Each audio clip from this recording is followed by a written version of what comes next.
everybody, and welcome back to my channel, or if you're here for the first time, hi, my name is Sarah. I make videos about organization, wedding planning, and today all about how I graduated with my bachelor's degree in 3 years. Back in the days when I used to blog, I actually made a blog post about this exact topic, and it was one of my most popular blog posts ever.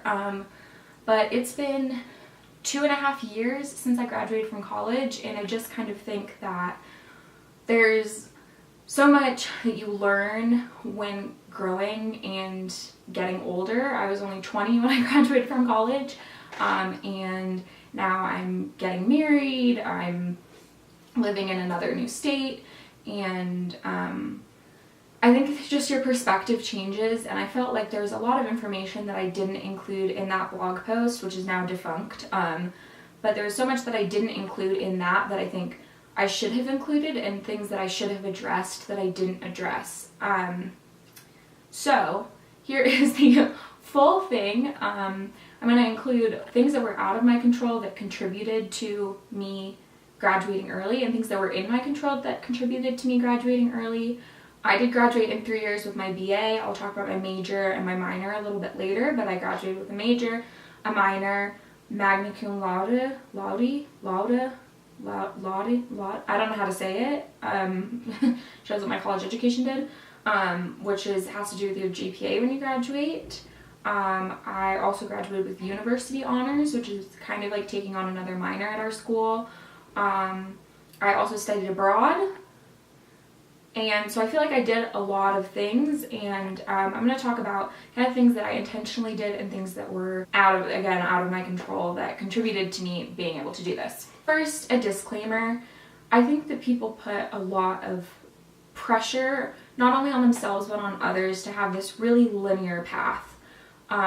And whether or not that includes college, how long it takes you to get to a certain benchmark in life does not determine how worthy you are, how successful you are, or how much you can help people. You can help people just as well without a college degree as you can with a college degree. And I think that there's so much more to life than meeting these benchmarks at certain points. You're still worthy and successful and valued, whether or not college is in your plan, and regardless of how long it takes you to get through college. I know that it's kind of easy for me to say this, having been through it already, but I don't want anybody to think that I'm judging or that I think that my way is the only way to do it.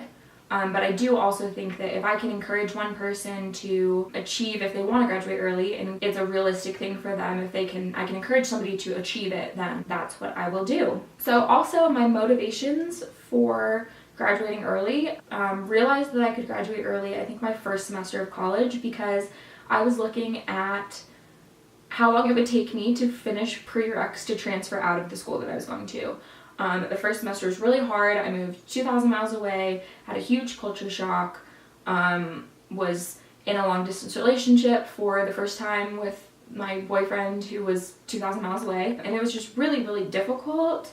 There was also the added level of my sister's 4 years younger than me, and she was going to go to college. I knew that my parents were going to pay for both of ours, which I'll get to later, but there was also the motivation of that being like, I can graduate early, so I might as well give my parents a little bit of a break. And then I realized that it wasn't useful to transfer if I can graduate in 3 years. And again, I realized that really early. It was my freshman year of college that I realized that. So first off, going to try to go through these things fairly quickly, because I do think that it has the tendency to sound a little bit braggy putting all of these things together, but I also think that it would be unethical to talk about these inherent privileges that basically made it easier for me to graduate college, let alone graduate college early. There's just so much that went into it that I didn't have any control over, that was predetermined for me when I was a little kid. First off, it was easier in general for me. I'm able-bodied, I'm white, I was from what's probably considered nationwide a upper middle class family. Both my parents have their postgraduate degrees, meaning that they got another degree after their undergrad degree, so grad school or law school or medical school, that kind of thing. I was born with a certain amount of intelligence. Like when I was a kid, I was in like gifted classes and things like that. And obviously all of those things kind of put you on the trajectory towards this is something that you're going to be able to do. And it wasn't ever a question for me. I was always going to college. My parents were always, you're going to college. And so it was just one of those things that I feel like you have to talk about. I think it's unethical not to acknowledge all of those things that make people's paths different and that can really contribute to whether or not you go to college, whether it's right for you, all of that kind of stuff. And which, talking about next, I didn't change my major. My mom basically picked my major for me by making me take a ton of tests and then picking it. She said, you should do this. And it ended up being the perfect major for me. It was communication studies, which was easier in general, and especially easy for me. It was very papers oriented, which was one of my like stronger talents. And so I didn't change my major. I added my minor, which was in Spanish, but I didn't change my major at all, which makes it a lot easier to graduate on time or early if that's what you would like to do. Another thing is no life struggles equaled no failed classes for me. I was not dealing with trauma. I wasn't dealing with any types of like immense loss or grief. I had some struggles, like, you know, had the culture shock of moving to the deep south after living in California my whole life and all that sort of things, but I think I wasn't having to support my family. It wasn't like one of those kind of situations, and it made it really easy for me to kind of push through in my specific situation. Another thing, my major was first class and last class focused, and what I mean by that is that I had to take this class my first semester that was a prerequisite for all these other classes. Then I had to take this class to graduate, and anything in between I could take in whatever sequence I wanted. It's going to be a lot harder to graduate early in something like engineering where you're stacking on top of something else. Like you have to take this math before you can take this physics, and you have to take this physics before you can take this, and your prerequisites kind of stack up into this sequence that's 3.5 or 4 years long. It's kind of hard to fast track that. It is possible with things like summer classes, but I didn't have anything like that, so it was really easy for me to just like pile up these classes in less semesters than maybe would take for another type of major. This is a huge one. My parents paid for my college. I did get a scholarship that I think was about 2/3 of my tuition, but I did also work all throughout college basically, but that was money for me essentially, and I didn't contribute anything to my college education. I think that's a huge one. If you're paying for your own college, as much as it like sucks to say, you have to give yourself some grace and allow yourself to realize that it may take you longer, and that's not a bad thing because you're accomplishing so much more than what I did. And that's those kind of things that I'm talking about, that you can't judge somebody for how long it took them because you just don't know what's going into it. At one of my best friend's graduation from college, they talked about like how many students were first generation college educated students and how many students were homeless and how many students lost a parent while in college or became a parent while in college and had kids. I didn't have any of that. And so it was kind of, there were all these things that were setting me up for success. And I know that sounds really braggy, but I know, but I think that it's like so important to acknowledge these kind of things, and you just can't put unrealistic expectations on yourself if there are things that aren't, your path isn't going to be the same as anybody else's, and you can't put unrealistic expectations on yourself or other people whose lives look completely different while you're completing your education, or people who aren't completing like a traditional education like a 4-year college degree. Okay, now that that's out of the way, let's get into the things that were in my control. Which, to be fair, there were a few things, but I feel like the out of my control was almost a little bit better. So I took AP classes. One thing that was out of my control is that not all high schools offer AP classes, but mine did, and so I took them. And I wrote down everything that I kind of took because I was not going to remember it. I took AP classes 8 years ago, something like that. For AP classes, I took the English literature and the English language AP tests, and I got a 4 and a 5. Those specific scores translated into testing out of and receiving credit for my English 101 and 102 classes, which was 6 credits, plus having a 5 on one of them, I believe, gave me 3 units of general humanities. So that was 9 credits that I started with. French class, I tested out of French 103 because I got a 3 on the French AP test, which was 4 credits. My history sequence, I got a 4 on the AP European History test, which meant I got 6 credits for the History 101 and History 102 classes. That translated into me going into school with 19 units. That's over a full semester. Full-time classes are usually considered 12 units, and 15, I would say, is what you have to take in order to graduate on time if you're on semesters, because you have 30 each year times 420 units, which is a normal bachelor's degree, as far as I know. So if your school doesn't offer AP classes, which are a really great option, some other options that you can do to kind of have college credit when you enter into college is taking IB classes, which I think is inner baccalaureate or something like that. I don't really know a whole lot about it, but I know that it basically gives you college credit. You can take classes at a local community college, you can take online classes, or you can take, I think it's called a CLEP, CLED, which is basically if you have like a huge knowledge of biology, you can take biology and test out of biology. I don't know anybody who's done that. Basically anybody that I knew took AP classes, and that was how it worked. So the second thing that was in my control that helped me graduate early was I planned extremely well. I am a planner, obviously. That's what like a lot of my content on my YouTube channel talks about.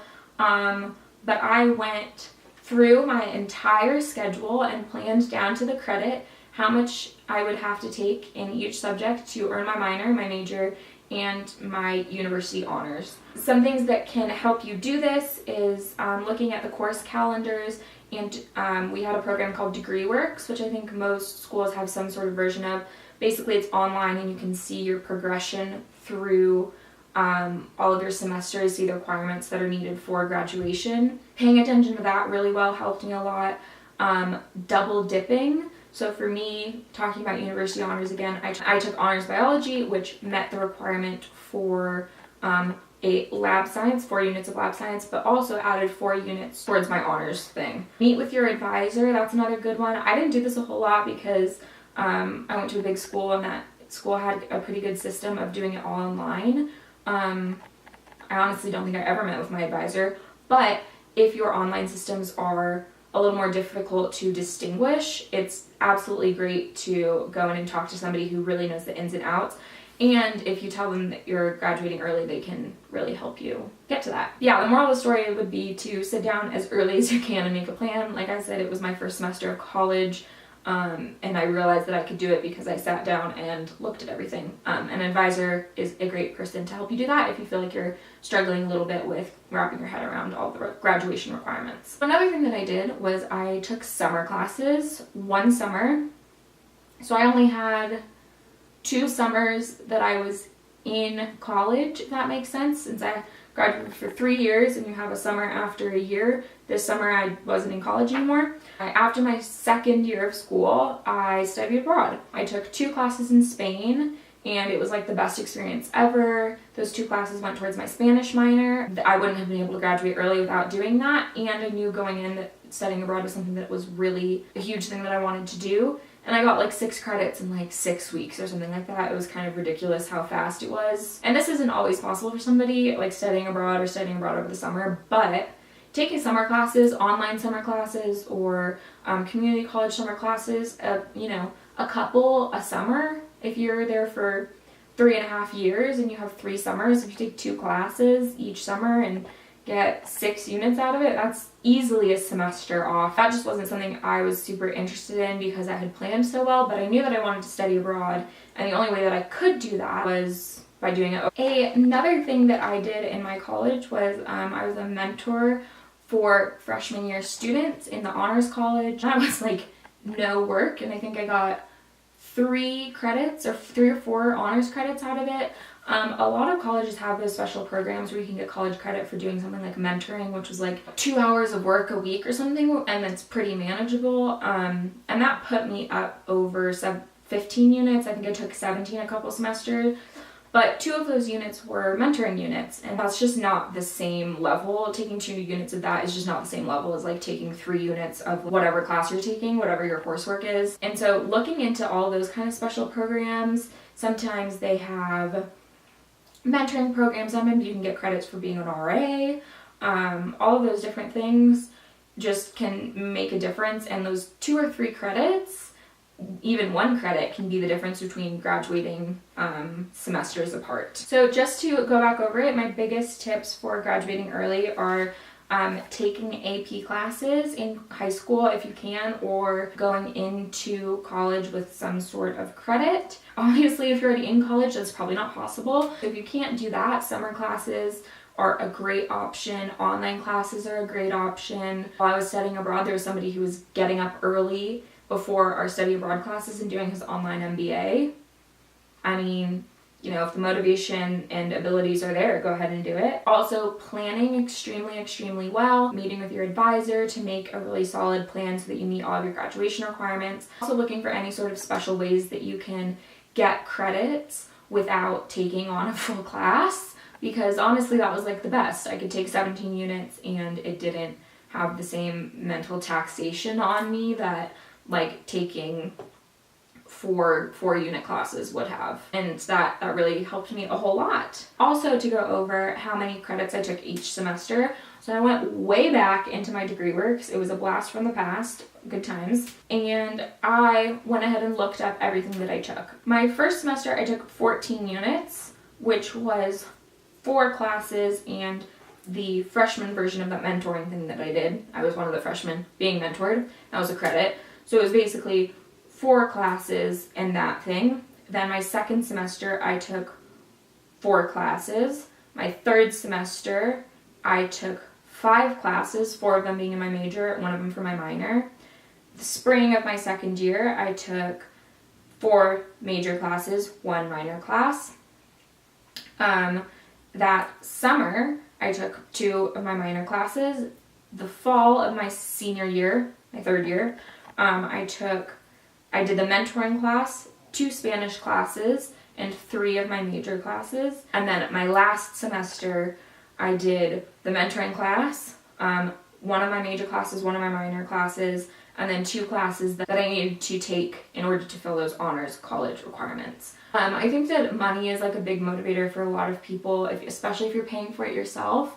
But from what I understand, if you're doing over 15 units at most schools, you have to pay extra tuition. However, if you're like me and you were paying rent somewhere else and living somewhere else and flying home for every holiday and all of that kind of stuff, it's worth it to pay the extra for certain semesters versus paying for a whole another semester, if that makes sense, because I would have been paying, you know, hundreds of dollars a month in rent and hundreds of dollars a month in tuition and all of this kind of stuff, and it's better to tack it on here when it's lesser versus tacking it on at the end. So I hope that this was a little bit helpful to at least somebody. I hope you learned something, if not just a little bit more about me. If you have any questions, leave them down below. I would love to help somebody else out. I feel like graduating early really changed the trajectory of my life. Hopefully this brought you a little bit of encouragement. You can do it. Please don't get down on yourself for having a different path than anybody else. It's everything in 20 years, it's not going to matter how long it took you to go through college. If you're not going to college, great too. I know plenty of people who have incredibly successful careers, are able to support a family if that's what you're looking to do in the future. Success looks different to every single person, and if nothing else, I hope that you take that from the video. Don't forget to subscribe so that you get notified when I post my next video. Bye guys!